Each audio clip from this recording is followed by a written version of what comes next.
മൊത്തം പൈസയെന്ന് സക്കാത്ത് കൊടുത്തിട്ടാണ് നമ്മൾ ബാക്കിയുള്ള ചെലവഴിക്കേണ്ടത് എന്ന് പറയുമ്പോൾ മനസ്സിലാകുന്നില്ലെങ്കിൽ മനസ്സിലാകുന്നൊരു കാര്യം എന്താ?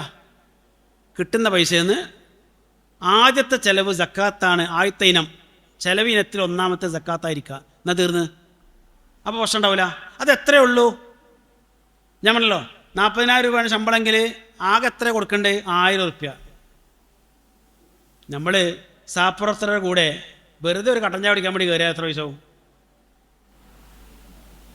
പേരിന് കട്ടൻ ചായ കുടിക്കാനാണ് കയറിയത്, പക്ഷേ ഇറങ്ങുമ്പോൾ അത്യാവശ്യം ഒരു ബില്ലൊക്കെ ഉണ്ടല്ലേ. അത് 1000, 2000, 3000 ഒക്കെ ഉണ്ടായാലും അത് കൊടുക്കാൻ നമുക്കൊരു മടിയില്ല. സുഹൃത്തുക്കൾക്ക് വേണ്ടി ഒരു പ്രശ്നമില്ല, കൊടുക്കുകയും വേണം. പക്ഷേ അത്ര പോലും എമൗണ്ട് വരുന്നില്ല സക്കാത്ത്. ആ സക്കാത്ത് കൊടുക്കണം എന്ന് പറയുമ്പോഴോ അത് നമ്മളിപ്പോൾ തന്നെ കൊടുക്കണോ, ഇത്ര തന്നെ കൊടുക്കണോ എന്ന് ആലോചിക്കുന്നത് എന്തുകൊണ്ടാണ്? ഇതിൻ്റെ ഗൗരവം ഉൾക്കൊള്ളാത്തതുകൊണ്ട് തന്നെയാണ്. അപ്പോൾ നമ്മുടെ സമ്പത്തിൻ്റെ ആദ്യത്തെ ചെലവിനം, ഒന്നാമത്തെ ചെലവിനം സക്കാത്ത്. ആ തരത്തിലേക്കൊന്നൊരു മാറ്റി വായിച്ചാൽ തീരാവുന്ന പ്രശ്നത്തിലുള്ളൂ. അത്രയുള്ള കാര്യം. പ്രമാണങ്ങളൊക്കെ അതിൻ്റെ കൂടെയാണ് നിൽക്കുന്നത്, മറിച്ചില്ല. ഇത് ബോധ്യം ഉണ്ടാവുമല്ലോ അല്ലേ? അപ്പോൾ അങ്ങനെ വരുമ്പോൾ നമ്മുടെ സക്കാത്ത് കമ്മിറ്റിയിൽ വരുന്ന ഫണ്ട് ഇപ്പോൾ വരുന്നതിൻ്റെ ഒരു 6 ഇരട്ടിയോ 8 ഇരട്ടിയോ ഒക്കെ വരും. മനസ്സിലായോ? വരും. ഇപ്പോൾ വരുന്നതിൻ്റെ ഓരോരുത്തരിൽ നിന്നും ഒരു 6, 8 ഇരട്ടിയൊക്കെ വരും.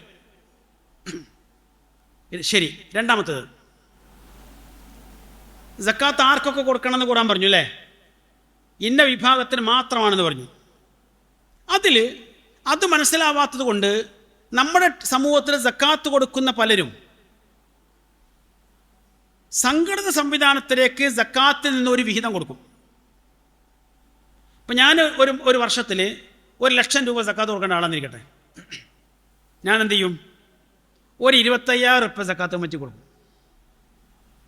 ബാക്കി 75,000 എൻ്റെ കാര്യത്തിൽ ഉപയോഗിക്കണോ? അല്ല. അത് ഞാൻ എന്ത് ചെയ്യും? എൻ്റെ കുടുംബത്തിൽ തന്നെ കഷ്ടപ്പെടുന്ന ആൾക്കാരുണ്ട് അല്ലേ? എൻ്റെ കൂടെ ജോലിക്ക് വരുന്ന ആൾക്കാരുണ്ട്. അങ്ങനെ പലരും ഞാനായിട്ട് ബന്ധപ്പെട്ടെ അവരൊക്കെ ഇടയ്ക്ക് വന്ന് ഓരോ ആവശ്യങ്ങൾ പറയുകയും ചെയ്യും. അപ്പോൾ ഞാൻ എന്ത് ചെയ്യും? ഈ 75,000 അവർക്കൊക്കെ കൊടുക്കും. അങ്ങനെ കൊടുക്കുമ്പോൾ സക്കാത്തായോ? ഇത് സാധാരണ ഒരു ചോദ്യമാണ്. നമ്മളെ കുടുംബത്തിൽ തന്നെ അവകാശികൾ ആവശ്യമുള്ള ആൾക്കാരുണ്ടാവുമ്പോൾ പിന്നെ നമ്മളത് പുറത്ത് കൊടുക്കേണ്ടത് ശരിയാണോ എന്നും ചോദിക്കാറുണ്ട്. അവിടെ എനിക്ക് ആദ്യം പറയാനുള്ളത്, ഒന്ന്, സക്കാത്തിൻ്റെ അവകാശികൾ ആരെന്ന് പറഞ്ഞിടത്ത് എവിടെയെങ്കിലും നമ്മളെ കുടുംബക്കാരുണ്ടോ? ഇല്ല. ഞാൻ തുടക്കത്തിൽ പറഞ്ഞത് ഖുർആനിൽ 8 വിഭാഗമാണ് എന്നല്ല പറഞ്ഞത്, 8 വിഭാഗം മാത്രമാണെന്നാണ് പറഞ്ഞത്. ആ മാത്രത്തിനുള്ളിൽ നമ്മളെ വാപ്പിയമ്മയും നമ്മളെ കുടുംബക്കാരൊന്നും വന്നിട്ടില്ല.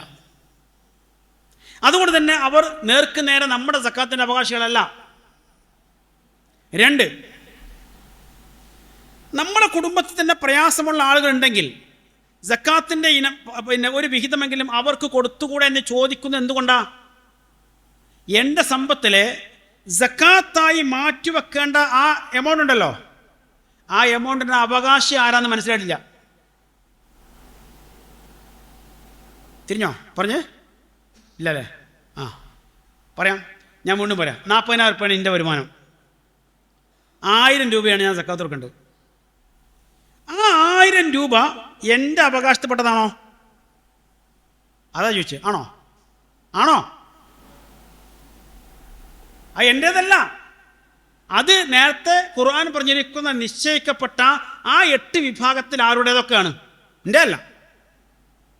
എന്നിരിക്കെ ആ 1000 രൂപയെന്ന് ഞാൻ എടുത്തിട്ട് എങ്ങനെ എൻ്റെ വാപ്പാക്കും മക്കും കൊടുക്കുക, എൻ്റെ കുടുംബക്കാർക്ക് കൊടുക്കുക? അപ്പോൾ സക്കാത്തിൻ്റെ വിഹിതമായുള്ള ആ എമൗണ്ട് അതിൻ്റെ അവകാശികൾ സക്കാത്ത് കൊടുക്കുന്നവനല്ല. അതുകൊണ്ട് നമ്മൾ സക്കാത്തിനെ കുറിച്ച് ഇത് ഔദാര്യമല്ല, അത് ലഭിക്കേണ്ടവൻ്റെ അവകാശമാണെന്ന് പറഞ്ഞുകൊണ്ടാ. അവൻ്റെ അവകാശമാണത്, നമ്മളെ അവകാശമല്ല. നമുക്കതിലൊരു അവകാശമില്ല. എന്നിരിക്കെ അത് കുടുംബത്തിന് കൊടുക്കാൻ പറ്റുമോ? പറ്റില്ല. എന്നാൽ അപ്പോൾ പിന്നെ കുടുംബം പട്ടിണി നടക്കാൻ വേണ്ടി പാടില്ല. കുടുംബം ഒരിക്കലും പട്ടിണി നടക്കാൻ പാടില്ല. നമ്മൾ അത്യാവശ്യം നല്ല കോലത്തിൽ ജീവിക്കണ്ടേ, നമ്മുടെ കുടുംബം നല്ല കോലത്തിൽ ജീവിക്കണം. അതിനാണ് എന്ത് ചെയ്തത്? 39,000 റുപ്യ എൻ്റെ കയ്യിൽ തന്നെ വെച്ച്. ആകെ 1000 റുപ്യ സക്കാത്ത് കൊടുക്കണ്ടുള്ളൂ, 39,000 നിൻ്റെ കയ്യിൽ തന്നെ വെച്ചോ. എന്തിനാ? അത് കംപ്ലീറ്റ് എനിക്ക് തിന്നാനാ, എനിക്ക് കൊടുക്കാനാ, എനിക്ക് പുതക്കാനാ? അല്ല, എൻ്റെ മാതാപിതാക്കളുണ്ട്, എൻ്റെ അടുത്ത ബന്ധുക്കളുണ്ട്, ഞാനുമായി എനിക്ക് പരിചയമുള്ള അനാഥരുണ്ട്. അവരുടെയൊക്കെ ജീവൽ പ്രശ്നങ്ങൾ പരിഹരിക്കാൻ ഈ 1000 റുപ്യ പോരാ, അഥവാ 2.5% പോരാ. 97% നിന്ന്, അല്ലെങ്കിൽ 95% നിന്ന്, 90% നിന്ന് എൻ്റെ കുറേ കാര്യങ്ങളൊക്കെ ഉണ്ട്. അതൊക്കെ ഉണ്ടെങ്കിൽ പോലും അതിൽ നിന്ന് കാര്യമായ ഒരു ഭാഗം എൻ്റെ മാതാപിതാക്കൾക്കും എൻ്റെ അടുത്ത ബന്ധുക്കൾക്കും വേണ്ടി കൊടുക്കാൻ എനിക്ക് പറ്റണം. അനന്തരാവകാശ നിയമങ്ങൾ പറയുന്നിടത്തെ അതിൻ്റെ ആദ്യത്തെ ലിജാലി നസീബു മിമ്മ തറക്കൽ വാലിദാനി വൽ അഖറബൂൻ വലിൻ നിസാഇ നസീബു മിമ്മ തറക്കൽ വാലിദാനി വൽ അഖറബൂൻ. ആണിനും പെണ്ണിനും അവരുടെ മാതാപിതാക്കളോ അടുത്ത ബന്ധുക്കളോ മരണപ്പെട്ടു പോയാൽ അവർ വിട്ടേച്ചു പോകുന്ന സ്വത്തിൽ ഒരു ഓഹരിയുണ്ട്. മനസ്സിലായോ? നമ്മുടെ ബന്ധുക്കൾ, മാതാപിതാക്കളും അടുത്ത ബന്ധുക്കളും മരണപ്പെട്ടു പോയാൽ അതിൽ നമുക്കൊരു ഓഹരി അവകാശമായി ഉണ്ടാവണമെങ്കിൽ ആ മാതാപിതാക്കൾക്ക് നമ്മുടെ സ്വത്തിൽ അവർ ജീവിച്ചിരിക്കുന്ന കാലത്ത്, നമ്മളും അവരും ജീവിച്ചിരിക്കുന്ന കാലത്ത് അവകാശമുണ്ടായിരുന്നു എന്നുള്ള ബോധം വേണം. ആ മാതാപിതാക്കൾക്കും ആ അടുത്ത ബന്ധുക്കൾക്കും നമ്മുടെ സ്വത്തിൽ അവകാശമുണ്ടായിരുന്നു, അത് കൊടുക്കേണ്ടവളാണ് നമ്മൾ. എന്നാൽ ഇങ്ങോട്ട് വാങ്ങാൻ മാത്രമല്ല ബന്ധം, അങ്ങോട്ട് കൊടുക്കാനും കൂടിയാണ്. അവർ മരിച്ചു പോകുമ്പോൾ അനന്തര സ്വത്തായി ഇങ്ങോട്ട് എടുക്കാൻ വേണ്ടി മാത്രമാവരുത് ബന്ധം. അവർ ജീവിച്ചിരിക്കുമ്പോൾ അവരുടെ ആവശ്യങ്ങൾ എടുക്കാൻ വേണ്ടി അങ്ങോട്ട് കൊടുക്കുന്ന കൂടിയായിരിക്കണം. അപ്പോഴാണെന്ത് ഈ ബന്ധം സുദൃഢമാവുക. അങ്ങനെ തന്നെ വേണ്ട. അതിനൊക്കെ ഈ സാധുക്കൾ 5 ടീം പറഞ്ഞല്ലോ, അവരെ പിച്ചച്ചട്ടിയിൽ കൈയിട്ട് വരണ്ടാന്ന്. അതുകൊണ്ട് എൻ്റെ കുടുംബക്കാർക്ക് കൊടുത്താൽ പോരെ? പറ്റില്ല. 1,00,000 രൂപ ഞാൻ ഈ വർഷം സക്കാത്ത് കൊടുക്കേണ്ടതാണെങ്കിൽ ആ 1,00,000 പൂർണ്ണമായും അതിൻ്റെ പൊതു ഖജനാവിൽ തന്നെ എത്തണം. വേറെ ഒരു വഴിക്കും പോകാൻ പറ്റില്ല. ആ പൊതു ഖജനാവിലേക്ക് എത്താൻ എന്താ വഴി? നമുക്കെല്ലാവർക്കും അറിയാലോ. മഹാനായിരിക്കുന്ന അബൂബക്കർ റളിയല്ലാഹു അൻഹു, അദ്ദേഹത്തിൻ്റെ ഒരുപാട് കാര്യങ്ങൾ പറയാനുണ്ട്. ഞാൻ അവസാനിപ്പിക്കുകയാണ്, കാരണം അത് അങ്ങനെ പെട്ടെന്ന് തീരുമൊന്നുമില്ല. നിങ്ങൾക്ക് കുറച്ച് അവസരം വേണ്ടേ സംശയങ്ങളൊക്കെ ഉന്നയിക്കാൻ. അപ്പോൾ അബൂബക്കർ റളിയല്ലാഹു അൻഹു നാട് ഭരിക്കുന്ന കാലത്ത് പ്രവാചക തിരുമേനി നാട് ഭരിച്ചിരുന്ന കാലത്തെ പോലെ തന്നെ എല്ലാ സ്വഹാബികളും എന്ത് ചെയ്യും? അബൂബക്കർ റളിയല്ലാഹുവിൻ്റെ പിന്നിൽ വന്ന് നമസ്കരിക്കും. റസൂൽ ഭരിക്കുന്ന കാലത്ത് എല്ലാവരും റസൂലിൻ്റെ പിന്നിൽ നമസ്കരിക്കും.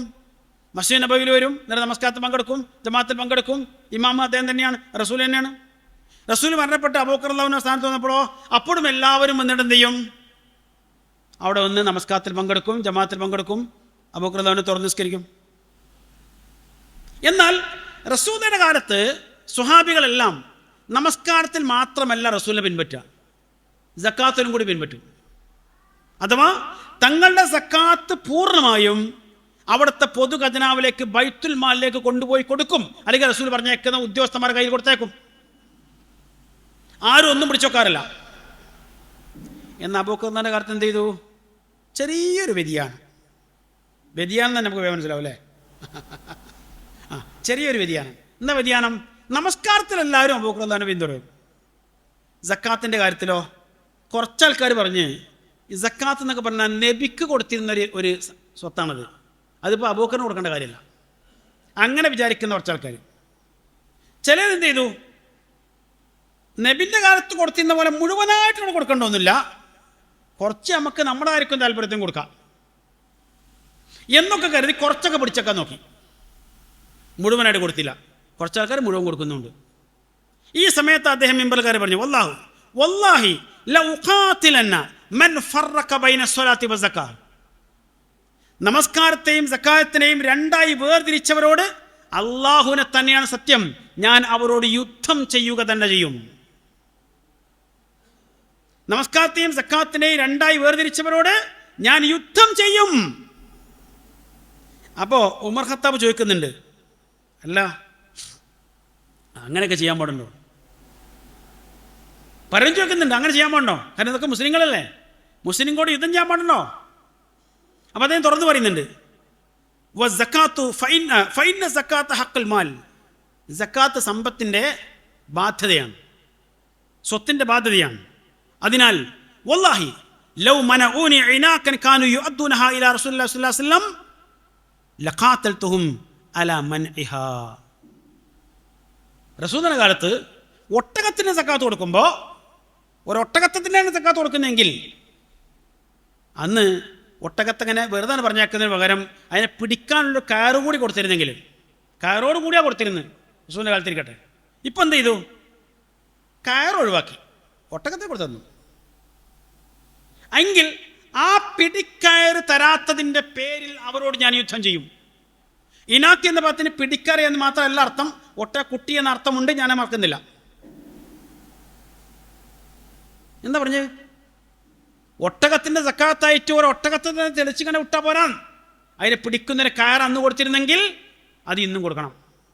അതിൻ്റെ അർത്ഥം എൻ്റെ സമ്പത്തിൽ നിന്ന് സക്കാത്തായി പൊതുഖജനാവിലേക്ക് പോകേണ്ടതിൽ ഒരു രൂപ പോലും എനിക്കെടുത്തു വെക്കാനോ എൻ്റെ താല്പര്യമനുസരിച്ച് പാവപ്പെട്ടവർക്ക് വിനിയോഗിക്കാനോ അവകാശമില്ല. ഇത് തിരിച്ചറിഞ്ഞാൽ 1 ലക്ഷം കൊടുക്കേണ്ട 1 ലക്ഷം തന്നെ കൊടുക്കും. അപ്പം നമ്മളെ ടീം പിന്നെയും വളരും. ഈ ടീം സക്കാത്ത് കമ്മിറ്റി വളരും, എമൗണ്ട് കൂടും. ചിലവ് കഴിക്കാതെ തന്നെ സക്കാത്ത് കൊടുക്കുമ്പോൾ വലിയ സംഖ്യ വരും. ആ കൊടുക്കേണ്ടത് തന്നെ പൂർണ്ണമായി കൊടുക്കുമ്പോഴോ കുറച്ചും കൂടി സംഖ്യ വരും.